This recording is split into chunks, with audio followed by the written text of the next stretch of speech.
За ханцны эсгүүрээ байгуулъя. Ханцны эсгүүрээ байгуулахдаа яг нь зураг тооцооны дагуу байгуулна. За мөн урдчилж өөрийн биений хэмжээгээр энэ тооцоо томьёонд орлуулад шаардлагатай хэмжээ цифруудыг гаргасан байх шаардлагатай. За AS B хүртэл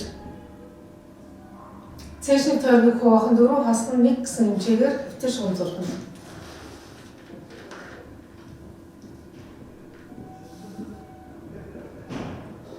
A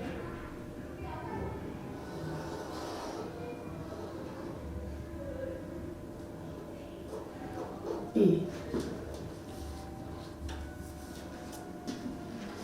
За энэ AB эрчмийн голд C-цэг болно.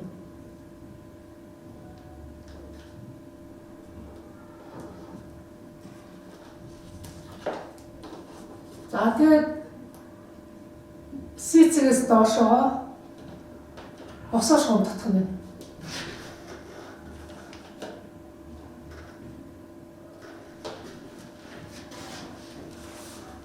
За энэ босоо шугам нь бол ханцны гол шугам болох нэ.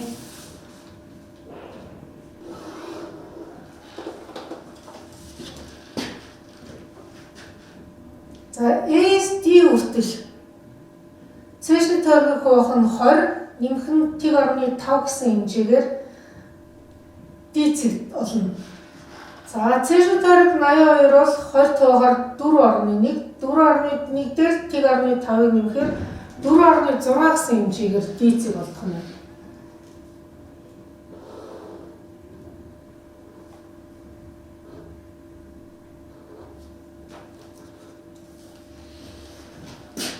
За ASE хүртэл биений өндрийг гоох нь 10 гэсэн хэмжээгээр E-цэг болно. Жишээлбэл биений өндөр 164 см бол 10 тоогоор 16.4 см хэмжээгээр E-цэгийг тэмдэглэнэ.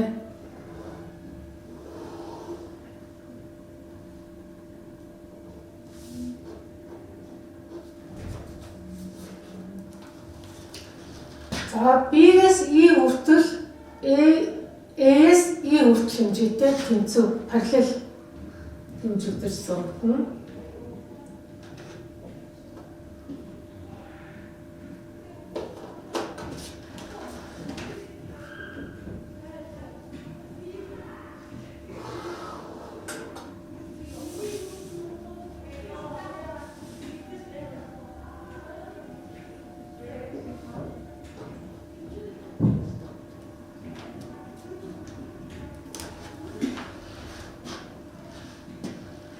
За тэгээд E1-ийг дариулаад хэвтэр шугам зураарай. Гол шугамтай огтлцсон цэгийг C гэж тэмдэглэжээ. За E-ээс F хүртэл арын эсгүүрээс хэмжсэн хэмжээгээр F-цэг тэмдэглэнэ. За энэс F1 хүртэл энгэрийн одоо эсгүүр дээрээс хэмжсэн хэмжээгээр F1 цэг тэмдэглэж.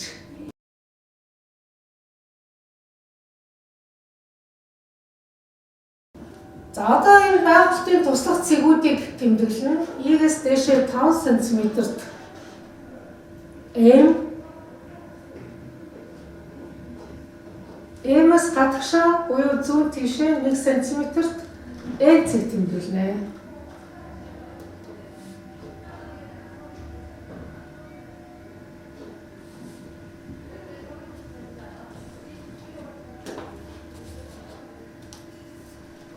За уртлын хэсэг дээр болохоор E-ээс дээшээ 5 см M1 цэг тэмдэглэнэ. За D-цэгээ дайруулаад хэвтэр шугамд зурх нь байгуулалтын шугам.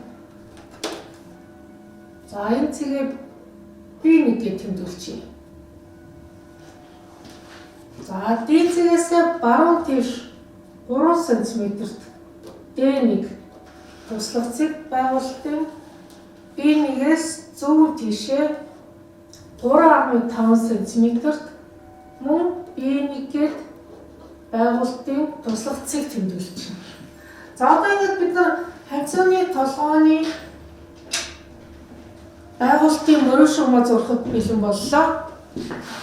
За одоо бид ингээд ханцууны толгойн мөрөн шугамыг зурхад үндсэн одоо байгуулалтын цэгүүдээ олчлаа гэсэн. За C цэг, D1 цэг, E цэг, F цэг ингэж холбогдож зургадна. За урагшаа C1 цэг, B цэг, M цэг, F1 цэг холбогдож зургадах нэ. За би балын харандаагаар урдчилж явхад өстэй зургадах уу гэдгийг дарамжааж зурсны дараа за үндсгийн байгуулалтуудынхаа цэгүүдийг хооронд нь холбоод ханцууны толгойн шугамаа зурчна. За энэ ликал шугам маань тааруулаад тойруулаад эргүүлээд харам аюул сайхан таарчна. За ингэж таарч. За юм цэг. Өдөр мөрөн шугам. За нэг цэгээс F1 цэг хүртэл Ингээс сувны ухлаацны мөн суур хэсгийн байгуулсан мөрөн шугамтай ижилхнээр энэ одоо мөрөн шугам зургадна. За артал дээр за мөн гүдвэр талаа дээш нь оруулаад ханцны толгойн хэсэг их гоё гарах хэрэгтэй.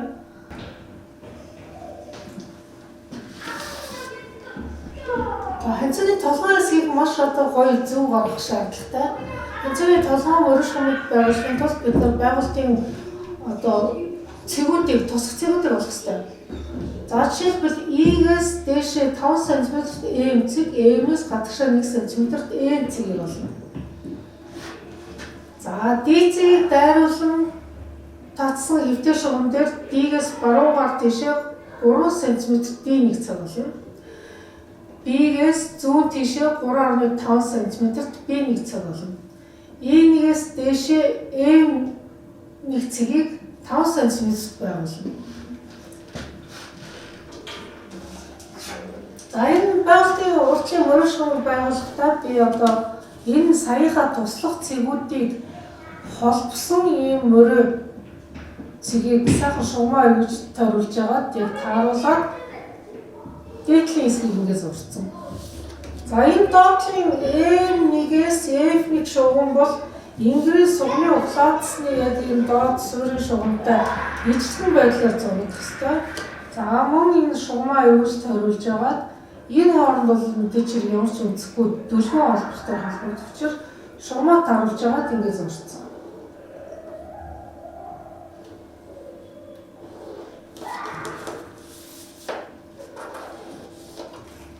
За арын хэсэг дээр C, D1, M, F цэгүүдийг мөрөн шугамаар холбож зурх хэрэгтэй. За ханцны толгойн хэсэг бол маш юм гоё дөлгөн холболтоор ингэж холбогдно. Ихэвчлэн ликал шугамны энэ одоо том гүдгэр хэсэг бол ханцны толгойн хэсэгт маш сайхан таардаг байгаа. За энийг тааруулна. Яаж таарч байна? За энэ хэсгийг ингэж таах нь. C1, D1, N1-ийг ингэж зураад ханцны толгойн хэсгийг зурч. За дараа нь энэ хэсэг маань арын сувны ухлаацны мөн хэсэгтээ ижилхэн мөрөн шугамаар зургах хэрэгтэй. За хэдүүлээ ингэж бариад үзэхээр хэсгийг таарч.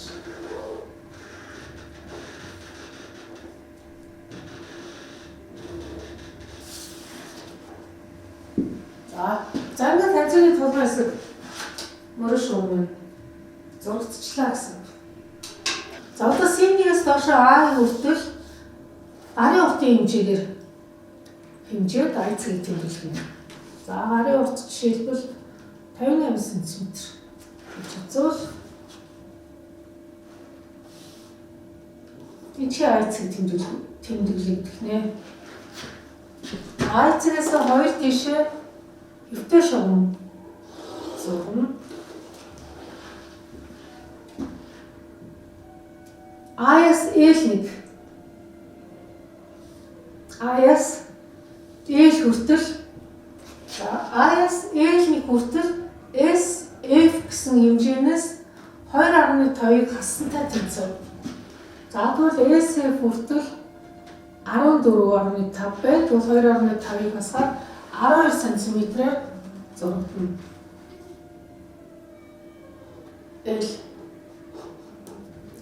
За баруунаар тийшээ C-гээс F1 хүртэл хэмжээнээс 2.5-ыг хассантай тэнцвэхээр аяс L1-ийг 15 см хэмжээгээр зургах нэ. За ингээд F1-ийг L1-тэй F-ийг L-цэгтэй шулуугаар холбоо зурчихна. За ингээд бидний ханцны суурь байгуулагдчихлаа. За би та харагдвал үднээс энэ нэлээд бүдүүн цэнхэр маркераар зурлаа. За нөгөө 3 цэгээ сайхан тааруулж байгаа ханцны толгой мөрөн шугамыг зурлаа. За тэгээ ийшээ болохоор сугны углаадтай мөрөн шугамыг зурлаа. За нэг ханцны толгой арын хэсгийн сүрэг зурлаа. Ханцны толгой мөрөн шугам бол маш цөөн байгуулах хэрэгтэй гэдэг сайн харах хэрэгтэй. Миний тулд хикалийн мөрөн шугамаа зөв байрлуулж зурнаа. За ханцны толгойг зурлаа. Ханцны урд шугам, ханцны арын шугам,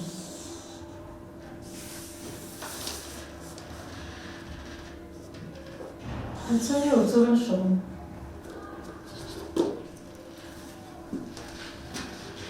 за тохоо уртлах багийн уртын хэмжээгээр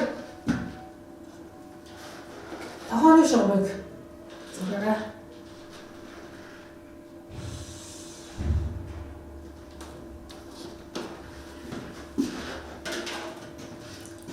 Мөрний шантгарын цэгээс тохоо урт хэмжсэн энэ хэмжээгээр C-нээс доошоо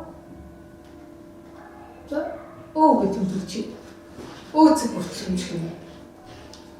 За дараа нь энэ эсгүүрийн суурь үлгэрийн деталийн нэр размер бичнэ.